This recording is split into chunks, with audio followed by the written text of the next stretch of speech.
Hello students, I am Sumit and आज मैं लेकर आया हूँ आपके लिए हमारी ब्रह्मास्त्र सीरीज़ का आज हमारा थर्ड लेक्चर है, तीसरा वीडियो है। हमने हमारे प्रीवियस लेक्चर्स के अंदर हमने नोमेनक्लेचर जो बेंजीन वाले थे वो भी कवर अप कर लिए। देन उसके बाद हमने आइसोमरिज्म पढ़ा। आइसोमरिज्म में हमने स्ट्रक्चरल आइसोमरिज्म वाला जो पार्ट था जिसमें chain isomer, position isomer, function isomer, metamer और रिंग चेन आइसोमर हमने कंप्लीट किया था।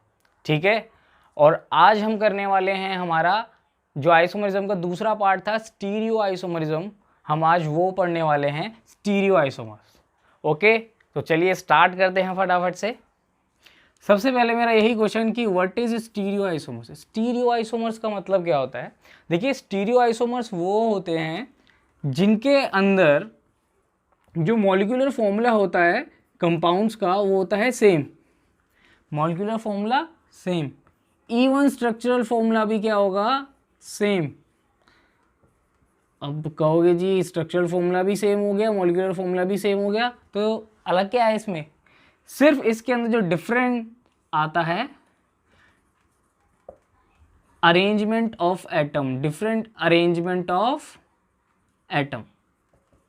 जो इस मतलब कंपाउंड के अंदर जो एटम्स लगे हुए होते हैं, जैसे हाइड्रोजन है, क्लोरीन है, या अल्कोहल वाला OH वाला पार्ट है, जो भी है उनकी जो स्पेस में 3D स्पेस में जो अरेंजमेंट है, आगे पीछे ऊपर नीचे, ये सब जो उनकी अरेंजमेंट है वो अलग होगी। ठीक है, तो उसको हम कहते हैं stereo isomers. Stereo means he होता है arrangement of atom in a space. ठीक है, तो स्टीरियो आइसोमर्स भी जो है इनका भी हमने क्लासिफिकेशन करा हुआ है। किस बिहाफ पे? देखिए, स्टीरियो आइसोमर भी हमारे दो तरीके के हमने यहाँ डिवाइड करे हुए हैं। एक तो कर रखा है दो बिहाफ पर, एक कॉन्फ़िगरेशनल और एक हमारा है कन्फर्म, हमारे कन्फर्मेशनल जो होते हैं। ठीक है, कॉन्फ़िगरेशनल दो पार्ट में डिवाइडेड है, एक है हमारा ज्योमेट्रिकल और एक पार्ट है हमारा ऑप्टिकल आइसोमरिज्म वाला पार्ट जो है। ठीक है, कन्फर्मर का तो खैर अलग ही है, हम पढ़ेंगे इसमें। ठीक है, आज जो हम पढ़ने वाले हैं अभी सबसे पहले वो हम पढ़ने वाले हैं, हम हमारा ज्योमेट्रिकल आइसोमरिज्म के बारे में पढ़ने वाले हैं। अब हम ज्योमेट्रिकल आइसोमर पढ़ने वाले हैं। ज्योमेट्रिकल आइसोमर वो होते हैं जो ज्योमेट्रिकली डिफर करेंगे एटम्स की अरेंजमेंट को। कैसे? देखो, ज्योमेट्रिकल आपने पढ़ा हुआ भी है। वैसे ज्योमेट्रिकल जनरली वही थे आपके, आपने पढ़ा हो सिस ट्रांस वाले, पढ़े थे 11th क्लास में। ठीक है ना, सिस और ट्रांस वाले, ये वही वाला पार्ट आ रहा है हमारा ज्योमेट्रिकल आइसोमर का। ठीक है, तो फर्स्ट ऑफ ऑल सबसे पहले अच्छे से समझते हैं हमारे ज्योमेट्रिकल आइसोमर क्या है। ओके, अब हम पढ़ रहे हैं ज्योमेट्रिकल आइसोमरिज्म। ज्योमेट्रिकल आइसोमरिज्म में जैसे मैंने बताया सिस ट्रांस वाले होते हैं। इसमें आखिर ज्योमेट्रिकल आइसोमर होते कौन से हैं ये आपको अगर पता लगाना हो, जैसे GI लिख देते हैं शॉर्ट में ज्योमेट्रिकल आइसोमर, ये हमें कैसे पता चलेगा? पहली चीज, ज्योमेट्रिकल आइसोमरिज्म के अंदर आएंगे वो जिनके अंदर बॉन्ड रिस्ट्रिक्टेड हों। रिस्ट्रिक्टेड बॉन्ड मतलब होता है रोटेशन ना हो उनके अंदर, रोटेशन रिस्ट्रिक्टेड हो। इट मीन्स आपके एल्कीन वाले जो हैं, जो आपके एल्कीन वाले कंपाउंड्स होंगे वो आपके इसके अंदर आएंगे। पहली चीज़ तो ये क्लियर हो गई। इसके अंदर एल्केन वाले भी आते हैं, लेकिन वो आते हैं साइक्लो एल्केन वाले, नॉर्मल एल्केन नहीं आता। ओके, तो बॉन्ड रिस्ट्रिक्शन, अब ये पाई बॉन्ड है इसके अंदर, डबल बॉन्ड ये जो होता है, अगर इसका आप ऑर्बिटल स्ट्रक्चर वगैरह देखें तो उसके अंदर क्या होता है, यहाँ पर देखो ऊपर और नीचे इस तरीके से ये दोनों आपस में जुड़े हुए होते हैं, ओवरलैपिंग हो रही होती है। अगर मैं इसको रोटेट करूं, आप ऐसे समझिए इसको, मेरे पास ये डबल बॉन्ड है, ठीक है ना, अगर मैं इसको रोटेट करूं, एक को रोटेट करूं कटक, तो ये क्या हो गया, आपस में फंस गए। इट मीन्स बॉन्ड रिस्ट्रिक्ट कर रहा है, वरना टूट जाएगा बॉन्ड। ठीक है, तो बॉन्ड रिस्ट्रिक्शन की वजह से ये ज्योमेट्रिकल आइसोमर दिखाएंगे। पहली चीज तो ये हो गया। ठीक है, अब दूसरी कंडीशन क्या है, सेकंड ये है कि जो कार्बन sp2 हाइब्रिडाइज है, डबल बॉन्ड वाला sp2 हाइब्रिडाइज होता है, sp2 hybridise carbon have two different atom, उसके पास दो डिफरेंट एटम होने चाहिए। दो डिफरेंट एटम, जैसे इस sp2 वाले के पास एक क्लोरीन हो गया एटम और एक हाइड्रोजन हो गया, इस वाले के पास भी एक क्लोरीन हो गया एक हाइड्रोजन, लेकिन इस वाले के पास अपने दो अलग हैं, इस वाले के पास अपने दो अलग हैं, हालांकि वो सेम ही हो उससे कोई फर्क नहीं पड़ेगा। ठीक है, ये चीज क्लियर हो गई कि ज्योमेट्रिकल के लिए क्या होगा, एक तो बॉन्ड रिस्ट्रिक्शन, दूसरा each sp2 hybridised carbon have two different atoms, ये दो कंडीशन होनी चाहिए तो आपका ज्योमेट्रिकल आइसोमरिज्म के अंदर आ रहा होगा। अगर मैं ऐसे कह दूं, क्या ये ज्योमेट्रिकल आइसोमर बनाएगा? नहीं बनाएगा। क्यों? क्योंकि इसमें तो कार्बन के अलग अलग एटम है पर इसमें तो दोनों सेम ही हो गए, तो ये ज्योमेट्रिकल आइसोमर नहीं दिखाएगा, लेकिन ये दिखाएगा। ठीक है, ये चीज़ क्लियर हो गई। देन अब समझते हैं सिस और ट्रांस वाले का केस क्या होता था। उसमें हमने ये पढ़ा था कि अगर दो सेम नहीं है, सेम दो सेम एटम्स एक दूसरे के आमने सामने हों, ठीक है, सेम साइड में सेम जो एटम्स हों, तो वो कंडीशन होती है सिस की। ये दोनों सेम आमने सामने तो वो है सिस। और जो एक दूसरे के अपोजिट हों या डायगनली सेम हों, ये इसके अपोजिट सेम आ रहा है, ये इसके अपोजिट सेम आ रहा है, या हम कहें डायगनली सेम आ रहे हैं, वो होते हैं हमारे ट्रांस वाले। सिंपल। जो अपोजिटली आ रहे हो एक दूसरे के, दैट इज ट्रांस। जो सेम साइड में ही आ रहे हो सेम वाले, तो वो होते हैं सिस। सिंपल सी चीज़ ये थी। सिस और ट्रांस वाले की जो पहचान है वो इस तरीके से है। ठीक है, अब मैं कुछ और एग्जांपल लूँ।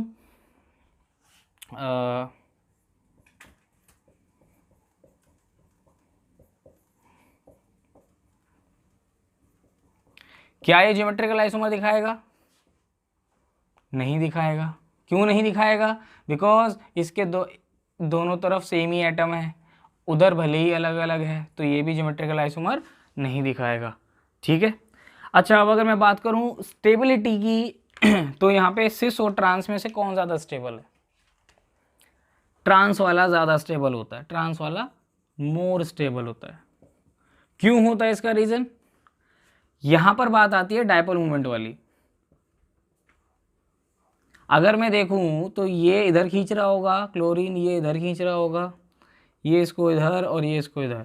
अगर इस तरफ हम देखें तो ये एक दूसरे को कैंसिल आउट कर रहे हैं इक्वल खींच रहे हैं, तो ठीक है, स्ट्रेंथ होगी इसमें, तो ये ज़्यादा स्टेबल होंगे, क्योंकि यहाँ पे डायपोल मूवमेंट क्या होगा, वो होगा minimum. Sometimes dipole movement equal to 0 भी होगा जब अपोजिटली सेम होंगे। यहाँ पर क्या होगा, ओवरऑल क्लोरीन वालों के पास होगा, मतलब इसका जो मूवमेंट है वो इधर ये खींच रहा होगा, इस वाले का मूवमेंट कार्बन का ये इधर खींच रहा होगा, तो ओवरऑल नीचे आ जाएगा डायपोल मूवमेंट। तो यहाँ पे डायपोल मूवमेंट नेवर बी 0 और ऑलवेज ग्रेटर देन सिस का जो होगा, जो डायपोल मूवमेंट है वो ट्रांस से हमेशा ज़्यादा रहेगा। ठीक है। अब अगर जिसका डायपोल मूवमेंट ज़्यादा है, ये चीज़ ध्यान रखनी है, जिसका डायपोल मूवमेंट ज़्यादा है तो उसकी क्या चीज़ ज़्यादा होगी? अगर उसका डायपोल मूवमेंट ज़्यादा है तो उसकी पोलैरिटी भी ज़्यादा होगी। इट मीन्स सिस वाले मोर पोलर होते हैं, सिस वाले मोर पोलर होते हैं, सिस वाले लेस स्टेबल होते हैं। ठीक है। तीसरी चीज़, सिस वाले लेस स्टेबल हो गए, मोर पोलर होने की वजह से इनका बॉइलिंग पॉइंट भी हाई होता है एज कंपेयर टू ट्रांस। सिस वाले पोलर होने की वजह से ट्रांस के कंपैरिजन में ज़्यादा सॉल्यूबल भी होते हैं, तो सॉल्युबिलिटी भी इनकी हाई होती है एज कंपेयर टू ट्रांस।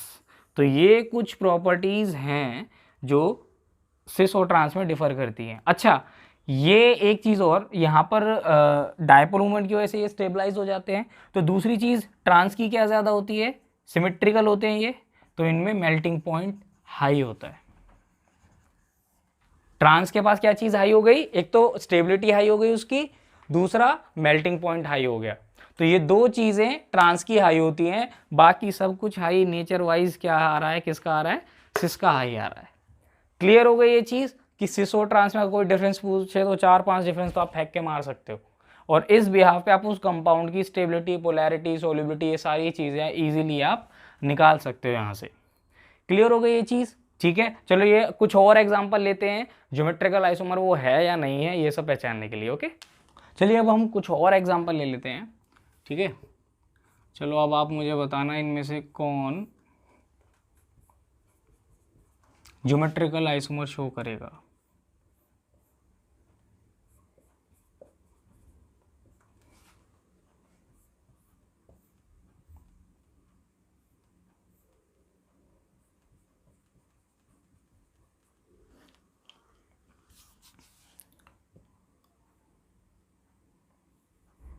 ठीक है,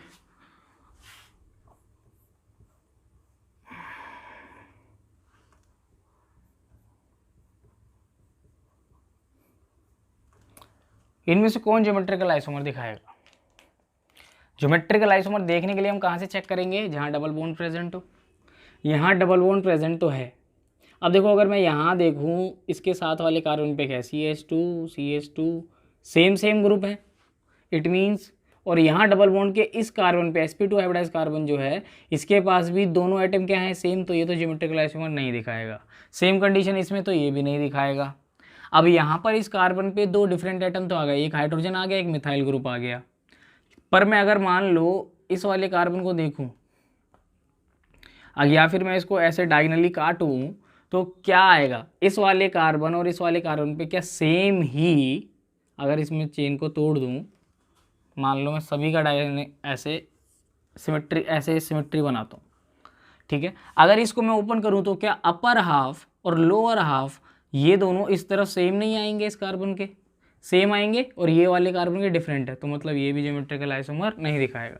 अब यहाँ वाले में लोअर हाफ अलग करता हूँ और ये वाला हाफ अलग करता हूँ, तो इधर 1 2 3 4 ये वाला पार्ट अलग हो जाता है, और इधर एक बीच में मिथाइल ग्रुप आ जाएगा, जो कि यहाँ पर ऐसा नहीं है। इट मीन्स अपर और लोअर दोनों सेम नहीं होंगे, और इस वाले कार्बन के पास हाइड्रोजन अलग है, मिथाइल अलग है, मतलब दोनों जो कार्बन है sp2 हाइब्रिडाइज दोनों के पास दोनों तरफ डिफरेंट एटम लगे हुए हैं। इट मीन्स ये ज्योमेट्रिकल आइसोमरिज्म शो करेगा। इस तरह से क्वेश्चन आ सकता है। अब साइक्लिक वालों में ही बात करते हैं कुछ। मान लीजिए ऐसा है,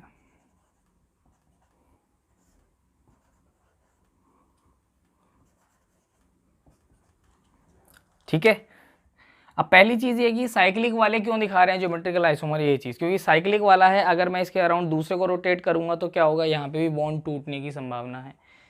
देखो ऐसे करके साइक्लिक पूरी रिंग बनी हुई है ना, अगर मैं एक को पकड़ के रोटेट करता हूँ तो फिर जो साइकिल जो बना हुआ है यूं करके ये तो कटक टूट जाएगा बॉन्ड यहाँ, तो ठीक है ना, तो यहाँ पे भी रिस्ट्रिक्शन आ गई। साइक्लिक में भी क्या आ गई, रिस्ट्रिक्टेड बॉन्ड आ गए। दूसरा, अब इसके जो कॉर्नर वाले कार्बन्स हैं जो सिग्मा वाले हैं, सॉरी हाँ सिग्मा बॉन्डेड होंगे, इसमें क्या था एक पाई होगा, पर यहाँ सिग्मा बॉन्डेड है। सिग्मा बॉन्ड वालों के पास दो डिफरेंट एटम होने चाहिए। अब यहाँ पर क्या दो डिफरेंट एटम हैं, बिल्कुल है जी, एक तरफ मिथाइल एक तरफ हाइड्रोजन है, यहाँ पे भी मिथाइल और हाइड्रोजन है। फिर वही वाला फंडा लगाना है हमारा सिस ट्रांस वाला, सिंपल। अगर सेम वाले सेम साइड है तो सिस, अगर यही चीज़ ऐसी हो जाती कि यहाँ H यहाँ मिथाइल यहाँ मिथाइल, तो ये डायगनली आ रहे हैं तो ये ट्रांस हो जाता, ज्योमेट्रिकल आइसोमरिज्म शो होगा, और ये सिस और ट्रांस हमारा आ गया साइक्लिक वालों के अंदर।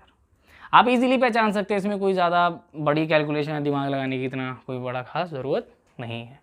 ठीक है, तो आपको समझ में आ गया ज्योमेट्रिकल आइसोमरिज्म कौन शो करेंगे, साइक्लिक में क्यों शो कर रहा है, एल्केन्स वालों में कैसे पता चलेगा कौन करेगा कौन नहीं करेगा, कि हर एक कार्बन जो रोटेशन नहीं कर रहा उसके अराउंड आपको देखना है कि दो डिफरेंट एटम होने चाहिए।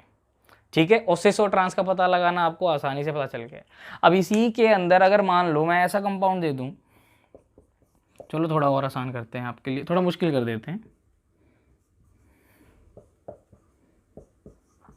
अब मान लो ये इसमें क्या है, ये कि ये सिस है ट्रांस, अब लगा लो। ध्यान रखना अगर एक पेयर भी मिल जाता है आपको, एक पेयर भी मिल जाता है कि जो सेम साइड में सेम हो या डायगनली सेम आ रहा हो, तो वो सिस और ट्रांस वाली प्रॉपर्टी दिखा देगा। ठीक है, बस इस वाले कार्बन पे दोनों डिफरेंट एटम होने चाहिए। देखो डिफरेंट एटम है, रिस्ट्रिक्टेड बॉन्ड है, इट मीन ज्योमेट्रिकल तो दिखाएगा।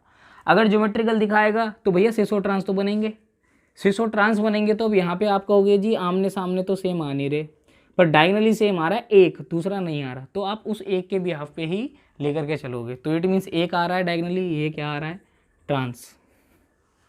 समझ में आ गया। अगर इसी का सिस बनाना होगा तो क्या करोगे आप, हाइड्रोजन को ऊपर ले आना, क्लोरीन को नीचे ले आना, इन नीचे तो डिफरेंट रहेंगे पर ऊपर एक तरफ सेम हो जाएंगे, वो इसका सिस कहलाएगा।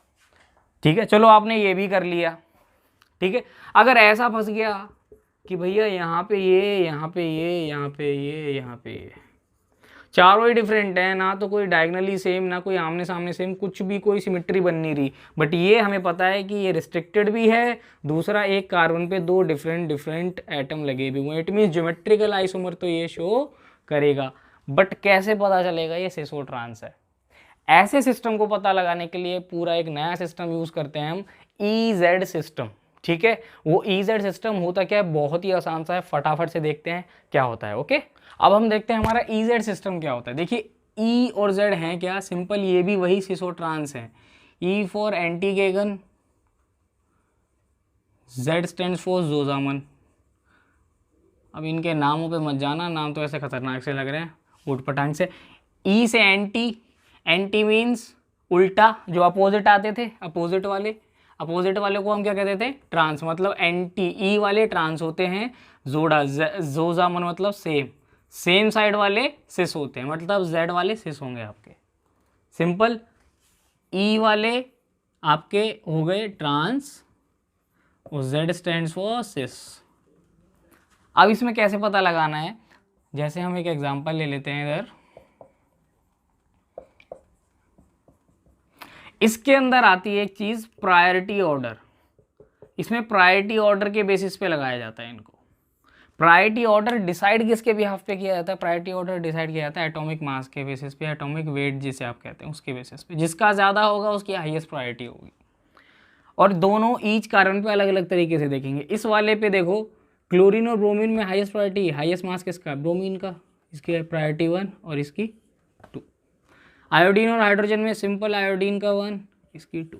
अब प्रायोरिटी मैच कर लो, 1 1 एक तरफ आमने सामने सेम आ रहे हैं, 2 2 आमने सामने आ रहे हैं, मतलब सिस है, बोले तो Z।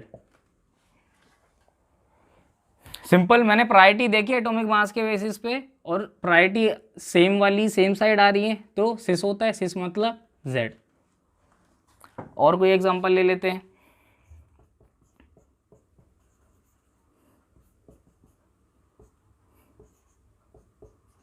अब यहाँ पर ब्रोमीन और आयोडीन में आयोडीन की, क्लोरीन और हाइड्रोजन में क्लोरीन की, कोई भी एक ही देख लो, बात खत्म, बाकी दूसरा देखना ही नहीं है, इधर इसकी है। और जो हाई प्रायोरिटी वाले हैं वो क्या आ रहे हैं, डायगनली, मतलब आमने सामने इस तरीके से आ रहे हैं, डायगनली आ रहे हैं, अपोजिट में आ रहे हैं। अपोजिट वाले क्या हैं, एंटी, एंटी मीन्स ई, तो ये ई फॉर्म हो गई, सिंपल है।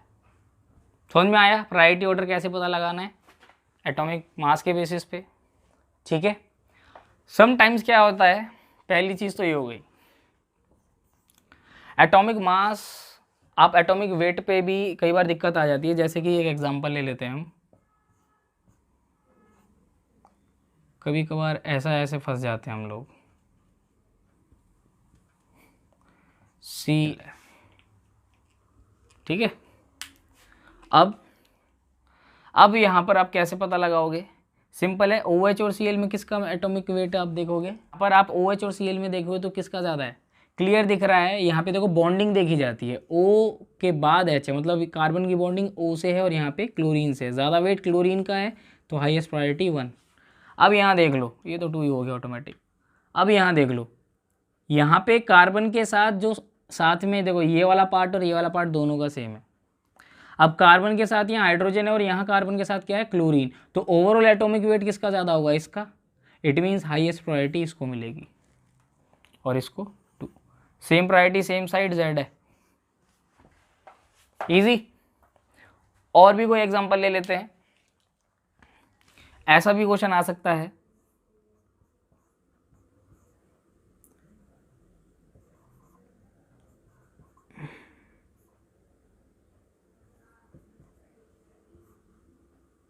और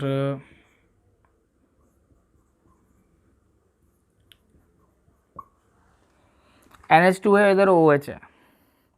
अब आप लगाओ किसका ज़्यादा होगा, नाइट्रोजन और ऑक्सीजन में मोलर मास किसका ज़्यादा होता है, ऑक्सीजन का, तो हाईएस्ट प्रायोरिटी इसको।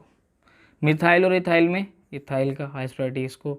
ये तो 2 ही रहेंगे, सेम साइड Z, ख़त्म कहानी। ठीक है, थोड़े एक दो और एग्जांपल लेते हैं जिनमें प्रॉब्लम आ जाती है, जिसमें हमें आपको थोड़ा सा दिमाग लगाना है, वो मैं आपको एक बार करवा देता हूँ।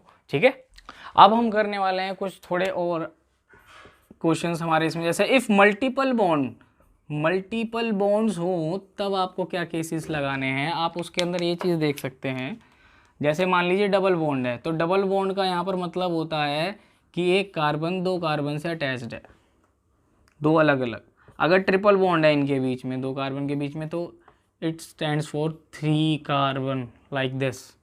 अगर आपके पास CN है, नाइट्राइल ग्रुप है, तो इट मीन्स C जो है 3 नाइट्रोजन को स्टैंड कर रहा है अपने साथ में।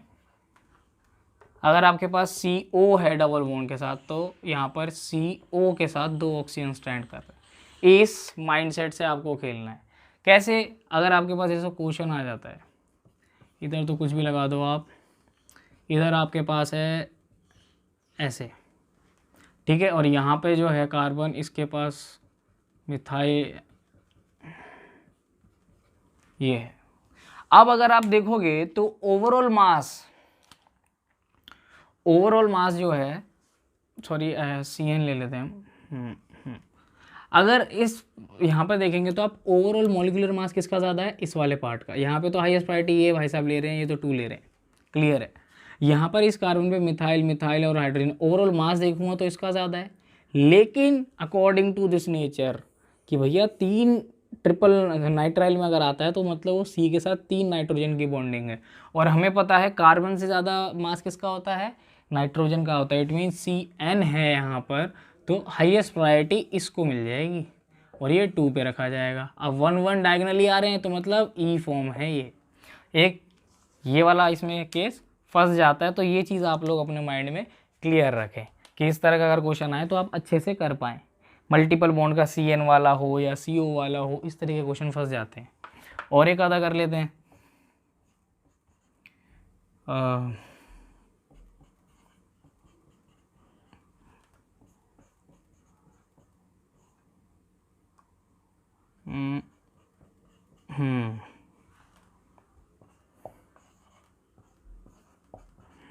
यहाँ पे तो 1 2 देखो उधर। अब यहाँ पे मास वास निकालोगे तो आप ऊपर वाले का ज़्यादा आएगा, बट बेसिकली देखें तो क्या अब क्या आएगा, सॉरी यहाँ पे अब आप लोग ही डिसाइड करो। CH2 सेम आ रहा है, अगली बॉन्डिंग कार्बन से है, अगली बॉन्डिंग कार्बन से है, फिर कार्बन के बाद CO का मतलब क्या था, कार्बन के साथ 2 ऑक्सीजन जुड़े हुए हैं। यहाँ पे C के साथ डबल बॉन्ड का मतलब क्या है, 2 कार्बन जुड़े हुए हैं, तो 2 कार्बन जो जुड़े हुए हैं उनका मास ज़्यादा होगा या 2 ऑक्सीजन का मास ज़्यादा होगा। सिंपल है, ऑक्सीजन वाले का मास ज़्यादा होगा तो हाईएस्ट प्रायोरिटी ये लेगा, ये 2 लेगा। अब 2 सेम प्रायोरिटी वाले सेम साइड, मतलब Z फॉर्म। ठीक है, तो ये इस तरीके से आप EZ फॉर्म कर सकते हैं। ठीक है, तो ये हमारा ज्योमेट्रिकल आइसोमरिज्म वाला पार्ट है, जिसके अंदर आपने EZ फॉर्म करी और कैसे पता लगाते हैं कोई ज्योमेट्रिकल आइसोमर शो करेगा या नहीं करेगा। ठीक है, ये सारी चीज़ें हो गई फटाफट से। अब इसके अंदर एक छोटा सा पार्ट है, तो अब ये हमारा बहुत आसानी से हो गया। अब हम करने वाले हैं हमारा ज्योमेट्रिकल आइसोमर ही ऑक्साइम्स के अंदर, कि ऑक्साइम भी जो होते हैं वो भी हमारे ज्योमेट्रिकल आइसोमर शो करते हैं। कैसे करते हैं वो फटाफट से देखते हैं। अब हम कर रहे हैं हमारा हाइड्रोक्सिलामाइन अब हम कर रहे हैं हमारा ऑक्साइम वाला पार्ट, कि ऑक्साइम वाले ज्योमेट्रिकल आइसोमर कैसे शो करते हैं, फटाफट से देखते हैं। जैसे हमारा कार्बोनाइल ग्रुप है, इसको हमें रिएक्ट कराना है हाइड्रोक्सिलामाइन के साथ, ये होता है हाइड्रोक्सिलामाइन। इसमें कुछ नहीं होता, जब कार्बोनाइल ग्रुप इसके साथ जुड़ता है, अमोनिया डेरिवेटिव्स जिन्हें हम कहते हैं उनके साथ जुड़ता है, तो सीधा पानी निकाल देता है। अपने को पानी निकालना है और बाकी को एज इट इज़ जोड़ देना है। जोड़ते क्या बन जाएगा आपका, ऐसा बन जाएगा NOH। ठीक है, अब ये शो करेंगे भाई साहब ज्योमेट्रिकल आइसोमर। वो कैसे, कंडीशन वही देखो, पहले क्यों कर रहा है, क्योंकि यहाँ पे भी क्या है, रिस्ट्रिक्टेड, रोटेशन रिस्ट्रिक्टेड है, पहली चीज़ तो ये। दूसरा, कब अगर ऐसा कुछ हुआ तो, ठीक है ना। अब नाइट्रोजन जो है इसके पास यहाँ पे OH लिख देते हैं और यहाँ पर क्या रह गया, लोन पेयर रह गया ना एक। ठीक है, तो अभी हमारा ऑक्साइम वाला पार्ट बन गया। अब इसके अंदर ध्यान रखना, अब इसमें कैसे पता लगाएंगे कोई सिस है या ट्रांस है। If H and OH both at same side, अगर दोनों एक ही साइड में हैं, जैसे यहाँ पे आप देख सकते हैं सेम साइड में है, तो उसे हम कहते हैं सिन। सिन मतलब सेम, तो ये फॉर्म क्या हो गई, सिन। अगर यही चीज़ ऐसे होती कि आपका जो ये लोन पेयर है ये आपका इस तरफ है और इसके यहाँ पर हमारा OH है और H हमारा अगेन यही है और यहाँ आपका मिथाइल ग्रुप जो भी है, अब OH और H अपोजिट हो गए, अपोजिट हो गए, तो इस फॉर्म को हम क्या कहते हैं, इस फॉर्म को हम कहते हैं एंटी। ठीक है, इट मीन्स ये वाली सिस वाली फॉर्म हो गई और ये वाली ट्रांस वाली फॉर्म हो गई, एंटी फॉर्म हो गई। क्लियर है, इतना सा ही दिमाग में सेट करना है और कुछ ज़्यादा दिमाग में बवाल रखने की ज़रूरत नहीं है। सिन और एंटी की फॉर्म में आप यहाँ से इसको कर सकते हो। ठीक है, अब अगर मान लो कभी क्वेश्चन ऐसा आ जाए, कैसा आ जाए, ठीक है, फटाफट से मैं आपको एक वो भी एग्जांपल देता हूँ। अगर ऐसा आ जाए कि मान लीजिए, हाँ इस तरफ मैं ले लेता हूँ CH3, इस तरफ ले लेता हूँ इथाइल ले लिया मैंने, ठीक है, अब इधर OH है और इधर एक लोन पेयर है। अब आप बताओ क्या होगा, अब H तो है ही नहीं, मैं तो H के रिस्पेक्ट में बताया था। अगर ऐसा केस हो कि इसके पास देखो दो डिफरेंट है restricted rotation, it mean geometrical isomer तो शो करना है, बट फिर कैसे करेंगे भाई साहब, अब H वाला पंगा नहीं है हमारे पास, तब आपको ये ध्यान रखना है। मुझे देखो अल्फ़ाबेटिकली मिथाइल पहले आता है या इथाइल, अल्फ़ाबेटिकली आप बताइए। इथाइल, अल्फ़ाबेटिकली इथाइल आता है, तो जो अल्फ़ाबेटिकली पहले प्रेफरेंस देता है जैसे इथाइल और जो OH है, अगर वो अपोजिट हों तो वो होगी एंटी फॉर्म। ठीक है, अगर ये जिसकी प्रेफरेंस इस वाले से ज़्यादा है, अगर ये हो सेम साइड में तो वो होगी सिन फॉर्म। बोले तो ये आपका मिथाइल ग्रुप, इथाइल ग्रुप यहाँ लगा देते हैं, मिथाइल यहाँ लगा देते हैं और ये आपका लोन पेयर यहाँ लगा देते हैं। अब ये देखो इथाइल और मिथाइल में प्रेफरेंस किसकी, इथाइल की, और OH अगर ये सेम साइड आ गए तो ये क्या होंगे, सिन। ठीक है, अब H और OH वाला पंगा नहीं है, अब क्या है अल्फ़ाबेटिकली देखना है कौन पहले आ रहा है। अल्फ़ाबेटिकली हमारे पास इथाइल पहले आ रहा है, तो इथाइल जो अल्फ़ाबेटिकली पहले आ रहा है प्रेफरेंस ले रहा है। प्रेफरेंस वाला अगर OH के कंपैरिजन में सेम साइड है तो सिन, अगर अपोजिट है तो एंटी, ये फॉर्म होगी। ठीक है, सिर्फ इन दो तरीके से आपको ऑक्साइम वालों का पता लगाना है। एक लास्ट और इसमें रह गया फटाफट से एजो वाला, एजो वाले के लिए और देख लेते हैं कैसे पता लगाना है। ओके, अब हम करते हैं एजो वाले कंपाउंड। एजो वाले कौन से होते हैं, जिनमें नाइट्रोजन नाइट्रोजन लिंक्ड होते हैं आपस में ऐसे। अब इनके साथ मान लो यहाँ पे हमारे पास फिनाइल मतलब बेंजीन वाला है, बेंजीन वाला एजो, एजो बेंजीन है हमारे पास। ठीक है, अब आप कहोगे जी यहाँ पे तो एक ही बॉन्ड है जी, दूसरी जो चीज़ है वो लोन पेयर है ना हमारे पास। ठीक है, पहली चीज़ क्यों दिखाएगा ज्योमेट्रिकल आइसोमर, रिस्ट्रिक्टेड है। ठीक है, दूसरी कंडीशन एक ही एटम पे दो दो अलग अलग एटम प्रेजेंट हैं, लोन पेयर को भी कंसीडर किया जाएगा और फिनाइल को भी कंसीडर किया जाएगा। ठीक है, अब सिंपल सा है यहाँ पर, ये वाले भाई साहब सेम वाले सेम साइड, तो क्या हो गया सिन, और अगर ये सेम साइड नहीं है, ऐसे आ रहे हैं, फिनाइल यहाँ है और यहाँ है, तो ये हमारे एंटी कहलाएंगे। बस इतना सा ही गुणगान करना है आपको और कोई ज़्यादा दिमाग लगाने की ज़रूरत नहीं है, बहुत ही आराम से हो जाएगा। ठीक है, अब कोई टेंशन तो नहीं।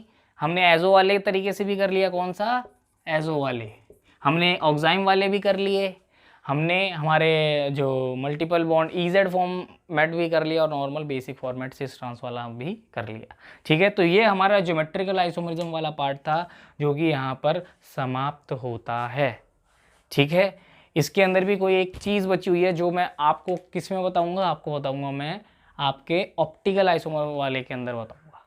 ठीक है, तो फटाफट से हम ज्योमेट्रिकल आइसोमर ख़त्म करके आज हम हमारे ऑप्टिकल आइसोमरिज्म का हम इंट्रो कर लेते हैं कि इंट्रो में क्या है उसके बेसिक। ओके, अब हम बात करते हैं ऑप्टिकल आइसोमरिज्म की। ऑप्टिकल आइसोमरिज्म क्या होता है? देखो ज्योमेट्रिकल में हमने देखा था रिस्ट्रिक्टिव रोटेशन हो, ठीक है, और जो sp2 हाइब्रिडाइज या जो मेन कार्बन उस पर 2 डिफरेंट एटम्स हो तो वो ज्योमेट्रिकल आइसोमर होते थे। ज्योमेट्रिकल में सिस ट्रांस वाला केस पड़ा। ऑप्टिकल में क्या है? ऑप्टिकल आइसोमरिज्म में देखो इसके अंदर भी कंपाउंड्स का सेम मॉलिक्यूलर फॉर्मूला रहेगा, सेम स्ट्रक्चरल फॉर्मूला रहेगा, स्ट्रक्चरल फॉर्मूला भी सेम रहेगा। इसमें भी फर्क आएगा तो वही अरेंजमेंट ऑफ एटम्स का। यहाँ पे हम एक तरह से बात करें तो रोटेशन ऑफ एटम्स का जो 3D स्पेस में रोटेशन होगा वो यहाँ पे डिफर करेगा। रोटेशन ऑफ एटम जो होगी वो डिफर करेगी, जिसकी वजह से, या फिर हम एक दूसरी बात कहें कि एक प्लेन पोलराइज लाइट को जो रोटेट करा दें, उन जो प्लेन पोलराइज लाइट है जो रोटेट होगी। प्लेन पोलराइज लाइट कौन सी होती है? पहली चीज़ तो ये समझ लेते हैं। प्लेन पोलराइज लाइट वो होती है जो एक सिंगल वेवलेंथ की लाइट होती है। जैसे कि जो सनलाइट है उसमें मल्टीपल वेवलेंथ हैं, बहुत सारे कलर्स की होती हैं, दैट इज अनपोलराइज लाइट। उसे क्या कहते हैं? अनपोलराइज्ड। और जो सिंगल कलर की सिंगल वेवलेंथ की लाइट होती है that is plane polarise light. अगर उस लाइट को कोई कंपाउंड रोटेट करा देता है या नहीं करा पाता है, वो स्टडी जो होती है मूवमेंट रोटेशन की, वो सारे जब आइसोमर बनेंगे तो वो सबके सब ऑप्टिकल आइसोमर में आएंगे। और सिंपल सी बात यह है, देखो मान लो कि मॉलिक्यूलर फॉर्मूला सेम है, सेम स्ट्रक्चर फॉर्मूला होते हुए भी सिर्फ रोटेशन के फर्क से ही किसी एक ही कंपाउंड का जो है एक रोटेशन उसकी एज अ डिसीज भी बनाती है, उससे कैंसर भी कॉज हो सकता है, और दूसरी जो उसी की दूसरी फॉर्म जो है वो ही कैंसर को ठीक करने के भी काम आ जाती है।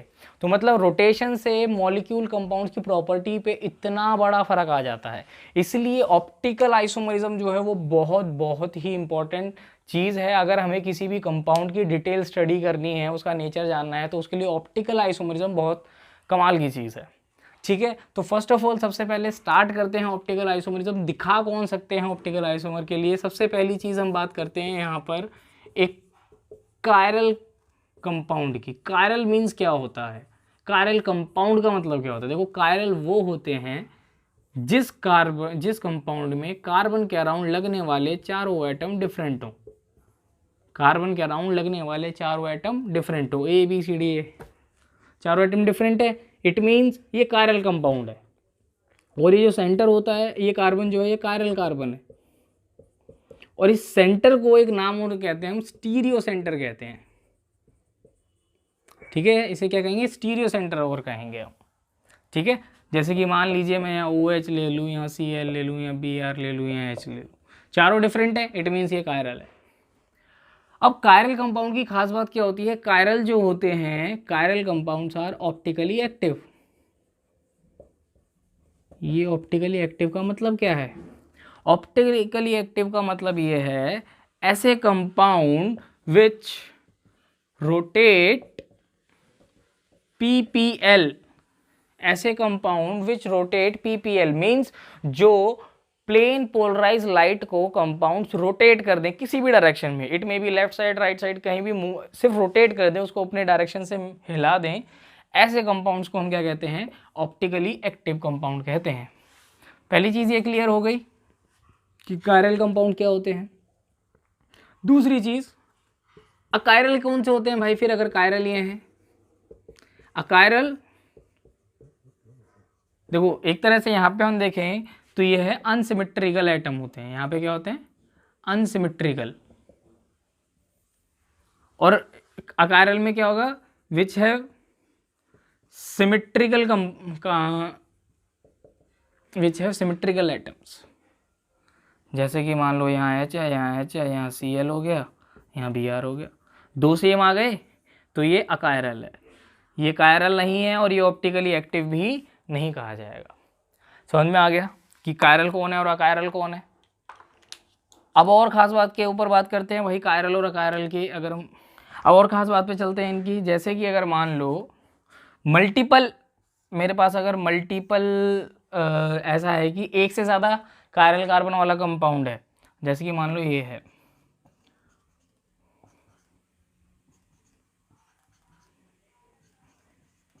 अब इस कंपाउंड के अंदर अगर मैं देखूं तो ये वाला जो कार्बन है इसके अराउंड ये एक डिफरेंट एटम, ये डिफरेंट एटम और ये पूरा एक डिफरेंट। सेम नीचे वाले कार्बन के लिए होगा, ये अलग, ये अलग, ये अलग और ये चौथा अलग होगा पूरा। तो ये दोनों के दोनों स्टीरियो सेंटर हो गए। स्टीरियो मीन्स वही कायरल कार्बन हो गए।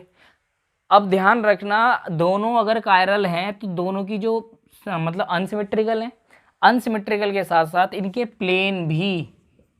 प्लेन शुड बी अनसिमेट्रिकल होने चाहिए।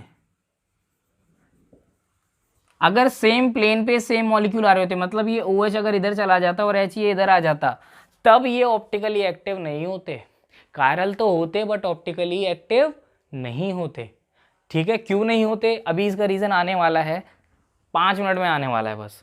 ठीक है, तो ध्यान रखना, अगर कार्बन जो है, कार्बन के around atoms should be unsymmetrical and the plane of, जो प्लेन हो इनका, plane should be unsymmetrical, plane भी अनसिमेट्रिकल होने चाहिए, तभी वो अपनी ऑप्टिकल एक्टिविटी बनाए रखेगा, अदरवाइज नहीं बनाएगा।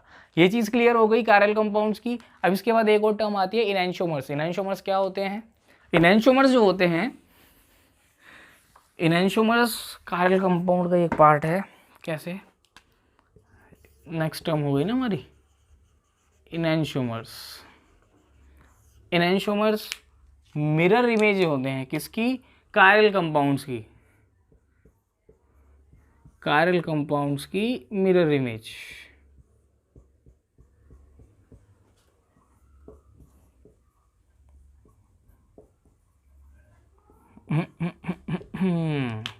कायरल कंपाउंड्स की मिरर इमेज हो गई। और ये मिरर इमेज कैसी होनी चाहिए? Mirror image should be non super imposable. Non super imposable का मतलब बोले तो क्या? मतलब बोले तो ये कि वो एक दूसरे को ओवरलैप ना कर लें, एक दूसरे को ओवरलैप ना करती हो। ऐसी जो हो गई, जैसे कि अगर मैं देखूं हमारा राइट और लेफ्ट एक दूसरे की क्या है? मिरर इमेजेस हैं। अगर मैं इनको एक दूसरे के सामने लाऊं, मिरर में लाऊं कोई भी हैंड, तो वो एक दूसरे की मिरर इमेज ऐसी दिखाएंगे ये। अब अगर मैं इनको एक दूसरे के ऊपर ओवरलैप करना चाहूँ मिरर इमेजेस को, कैसे करेंगे? यूँ सीधा सीधा थोड़ी करेंगे, रोटेट करके। अब एक प्लेन उस पे लाना है ना हमें, तो रोटेट के बाद अगर आप इनको मैं ओवरलैप करूँ, क्या एक दूसरे को पूरा पूरा ढक रहे हैं? नहीं, इट मीन्स ये होगा नॉन सुपर इम्पोजेबल। अब जो चीज़ें एग्जैक्ट हाफ में डिवाइड हो जाती हैं वो सुपर इम्पोजेबल होंगी, दूसरी और जो नहीं हो पाती वो नॉन सुपर इम्पोजेबल होंगी। कैसे होंगी? एक एग्जांपल और देते हैं हम आपको। जैसे मान लीजिए मैं यहाँ पर ये बना रहा हूँ,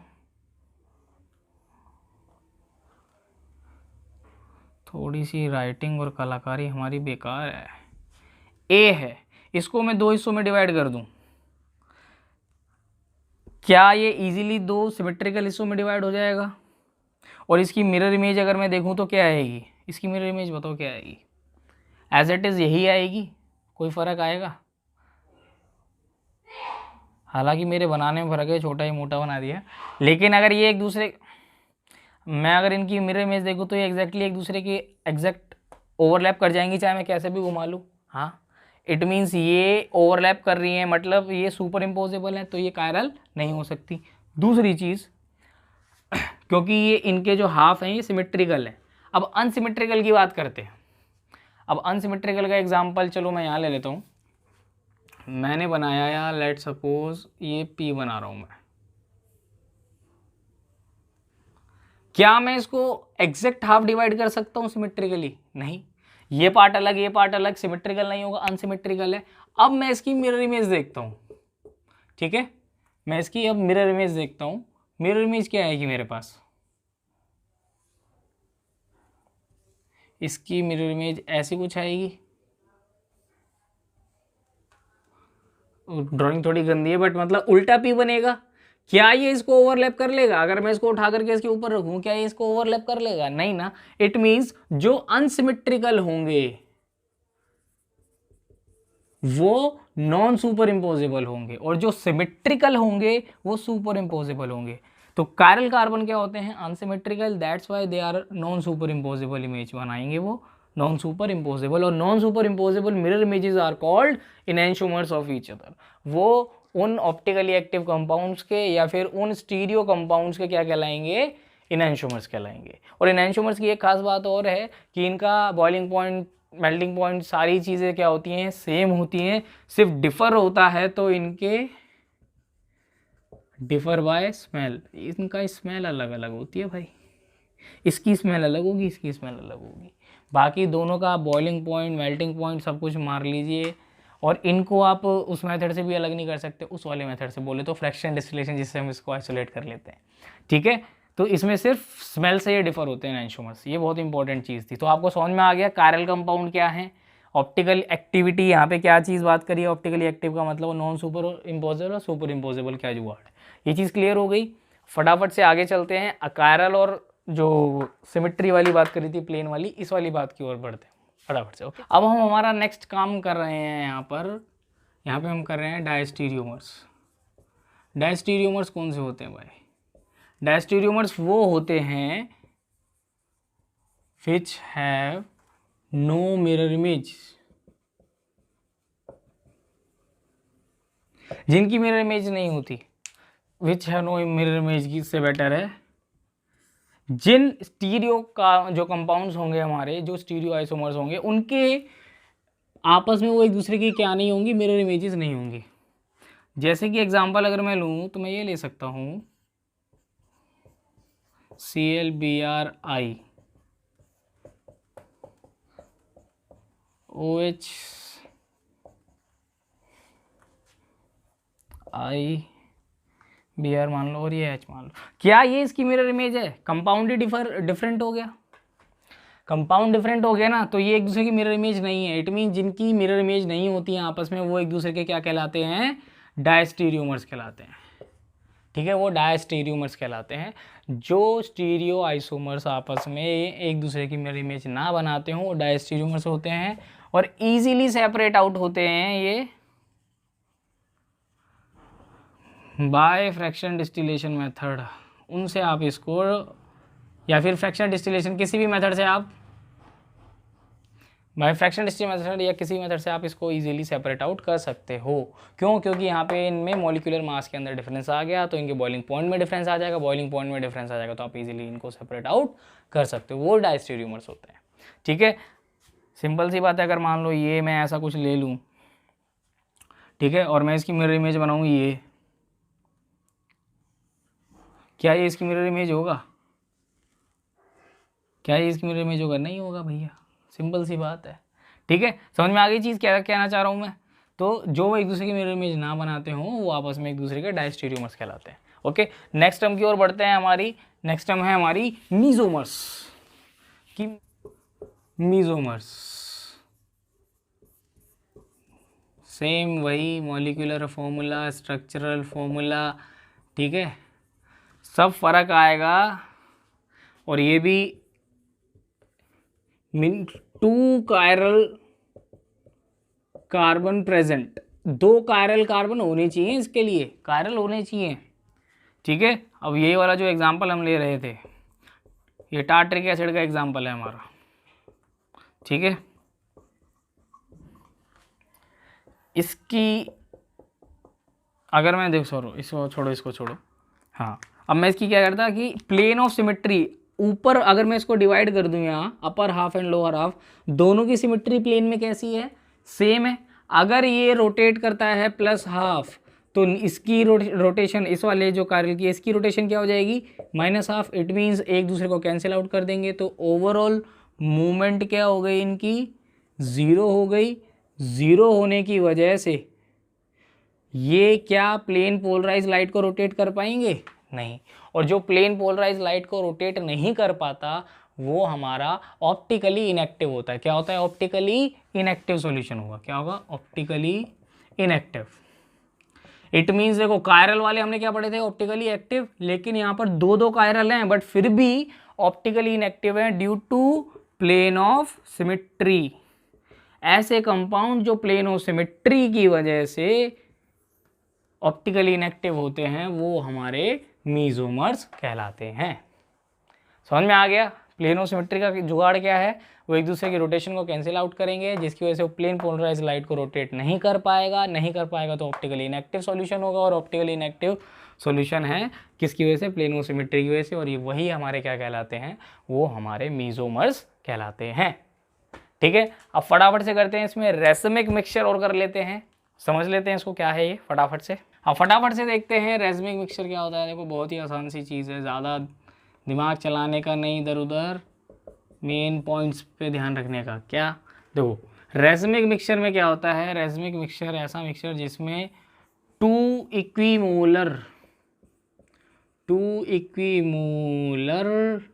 इनैंशियोमर्स होने चाहिए।